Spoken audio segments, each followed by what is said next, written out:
Mercedes Serra, vous êtes avec nous. Bonjour madame. Bonjour. Alors, on le disait, chez les cadres à toutes compétences et formations égales, un écart de rémunération inexpliqué mais réel de 8%. Ça veut dire à la fin de l'année, un manque à gagner de 7 000 euros pour la femme à peu près. En quel honneur, Mercedes Serra? Je pense qu'il y a une très grande différence dans la relation à l'argent et à l'exigence vis-à-vis des patrons, des femmes. Les femmes sont plus souples, elles demandent moins. Elle demande moins, ça veut dire que c'est quasiment un problème de mentalité et d'état d'esprit.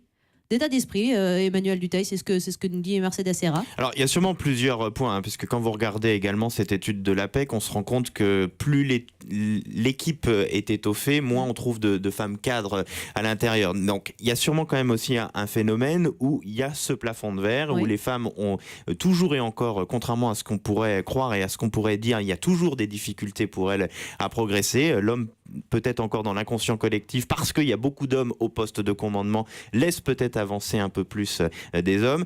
Après, il y a aussi sûrement encore des blocages, notamment du côté des directions, avec des femmes qui, bien évidemment, peuvent connaître des périodes d'interruption dans leur carrière grâce à des périodes de maternité. Et ça bloque aussi la carrière. On aura beau dire tout ce qu'on veut, mais beaucoup de patrons n'augmentent pas une femme parce qu'elle a été en congé maternité, alors que logiquement, la loi dit qu'une femme ne doit pas être pénalisée ni pour son évolution professionnelle, ni pour son évolution salariale. Monsieur, vous êtes d'accord en studio, visiblement, avec ce constat en tout cas.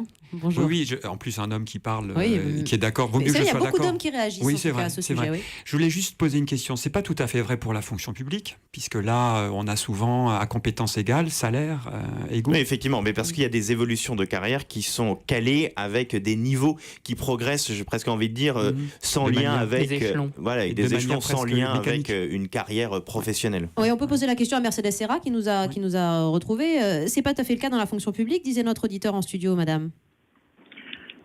C'est pas exactement le cas dans la fonction publique. Ce sur quoi, dans les métiers de mise où tout d'un coup il faut monter, c'est-à-dire autre que professeur, etc., on voit des différences et on voit quand même les hommes monter plus facilement que les femmes, même dans cet univers-là. Oui, mais alors vous disiez... C'est vrai que c'est plus régularisé. Vous disiez c'est un problème de mentalité et d'état d'esprit. Caroline, elle réagit sur Twitter. Le combat n'est pas dans l'ADN de la femme. C'est pour ça qu'elle est corvéable à Marcy. Il faut qu'elle apprenne à combattre. Vous êtes d'accord avec cette auditrice ?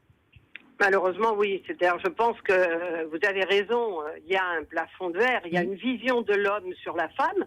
Mais si la femme est d'accord avec l'homme, c'est grave. C'est-à-dire que de toute façon, pour arriver à bouger ces choses-là, il faut que les femmes soient méfiantes, il faut qu'elles bougent, il faut qu'elles osent demander, parce que sinon rien ne leur sera donné facilement.